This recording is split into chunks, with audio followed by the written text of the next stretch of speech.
Comment j'ai été chercher, presque 150 000 de financement public pour offrir un service gratuit à la population de la ville de Québec, alors que tout le monde voyait le besoin, mais personne trouvait comment réussir à faire ça.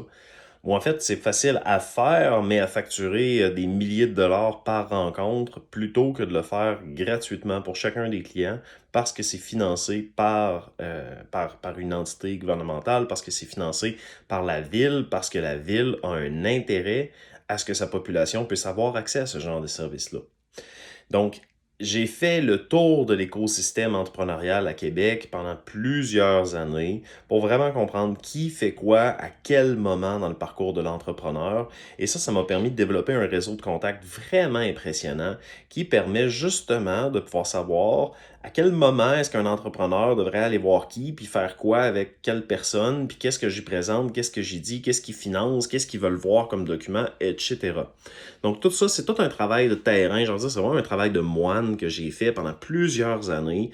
Et une des choses qui est importante de voir, c'est que quand vous faites le tour de l'écosystème dans lequel vous embarquez, puis quand vous allez voir systématiquement tout le monde de votre réseau, tous les experts, toutes les entreprises, tous les passionnés de ce que vous faites, de la niche dans laquelle vous êtes, je vous le dis, si vous faites le tour à 100% de tout ça, vous allez être une des seules personnes à l'avoir fait. Et ça, c'est vrai dans tous les domaines.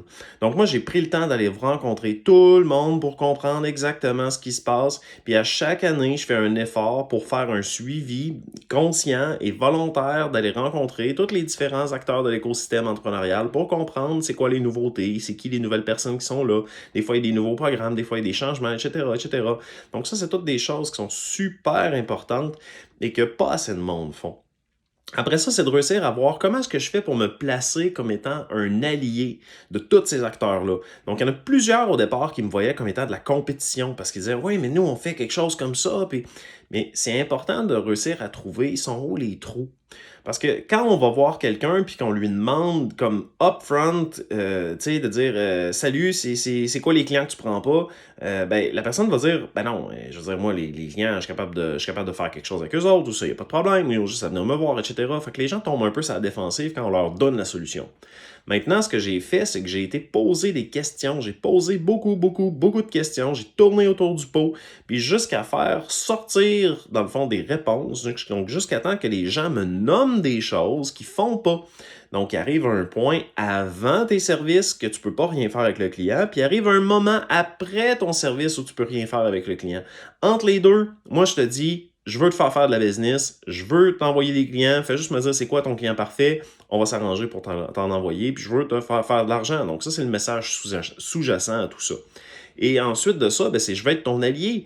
Donc pour tous les clients que tu sais pas quoi faire avant, qui sont pas prêts pour tes services, puis tous les clients qui sont là après, que tu sais pas quoi faire une fois qu'ils sont sortis de tes services ou tu sais pas à qui les référer, ben, j'ai envie de dire, c'est là où, pense à moi, viens, envoie-moi-les, moi je vais faire de quoi. Donc l'idée, c'est de te positionner comme un allié. Et même quand on a l'impression que des gens sont de la compétition parce qu'ils font la même chose que nous, quoi que ce soit, il y a toujours un moment, il y a toujours des choses que les gens soit veulent pas faire, peuvent pas faire, ont pas envie de faire, ou ont pas la capacité, ou même si c'est écrit sur leur site web qu'ils le font, essentiellement la personne qui le fait, elle vient de quitter il y a 2 semaines, puis ils n'ont pas encore eu le temps de changer le site web. Il y a tout le temps plein de choses que les gens veulent pas, peuvent pas, ou sont pas capables de faire. Et c'est ça qu'il faut réussir à faire nommer aux gens avec qui on veut travailler. Et quand les gens nous nomment quelque chose comme ça, qu'ils veulent, qu'ils peuvent ou qu'ils vont pas faire, ben c'est de dire, ben moi je peux t'aider là-dessus. Donc, même si on fait sensiblement la même chose, on sera jamais pareil. Parce qu'il n'y a pas deux êtres humains, il n'y a pas deux organisations qui sont complètement identiques. Ça se peut pas. Il n'y a pas personne qui peut prendre ta place dans ta vie, puis que comme si de rien n'était, personne ne s'en rend compte que c'est pas toi. Tu sais, ça arrive pas, ça. Donc, il y a toujours un moment où les gens, finalement, sont pas capables de rendre un service à leurs clients avant ou après leur service. Et c'est là où on peut se positionner, où il y a peut-être même des trous dans leur service. Ah, ça, j'aimerais ça faire ça, mais j'ai pas tant les compétences, les connaissances, quoi que ce soit. Puis c'est là où tu te dis, ben moi, je peux faire un bout de chemin avec ça. Donc, on se place comme un allié dans l'écosystème. On va rencontrer systématiquement tout le monde dans l'écosystème. Puis finalement, on essaye de trouver pourquoi est-ce que quelqu'un voudrait que ce que je fasse, ça existe? Donc, qui a le plus d'intérêt à ce que ça existe, ce que je fais?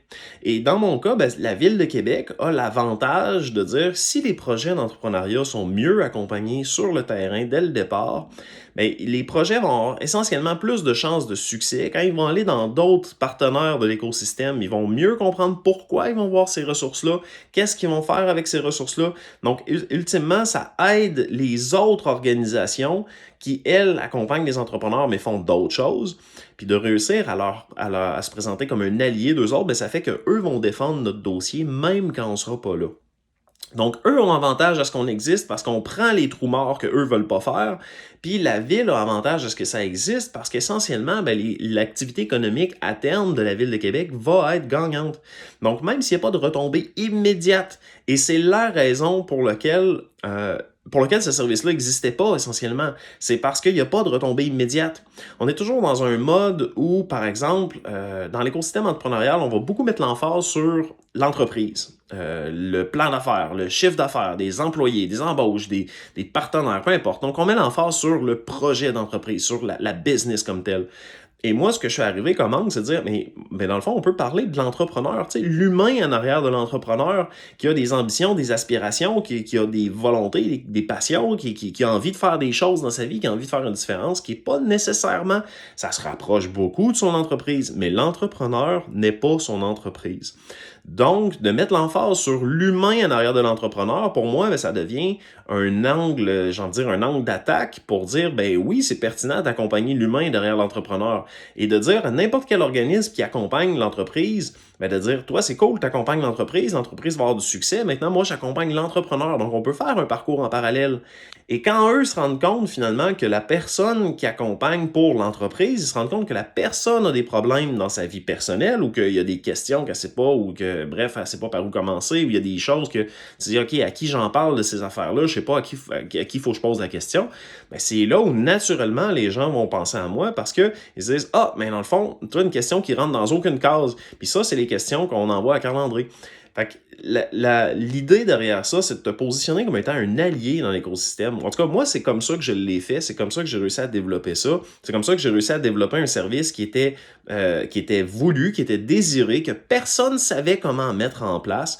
Et c'est là où vous êtes capable de développer, d'avoir un impact majeur. C'est quand vous êtes capable de réaliser des choses que tout le monde veut, mais que personne ne sait comment mettre en place. Et ça prend du temps. Ça, c'est l'autre bout qu'on oublie. Ça prend du temps parce que, je veux dire, essentiellement, j'étais dans un organisme qui était déjà sur les tables de concertation, qui était déjà en lien avec les partenaires, qui avait déjà des ententes de signer avec les bons organismes. Il y a des employés, dans le fond, à la ville et dans les différents ministères qui ont déjà travaillé chez nous, donc qui connaissent très bien l'organisation. Donc, essentiellement, tous les éléments étaient en place. Et malgré tout, ça l'a pris 3 ans à faire financer. Donc, c'est de voir que même quand tout est parfait, tout était parfait, tout est en place, ça a pris 3 ans à financer. Donc, c'est de voir que les choses prennent du temps.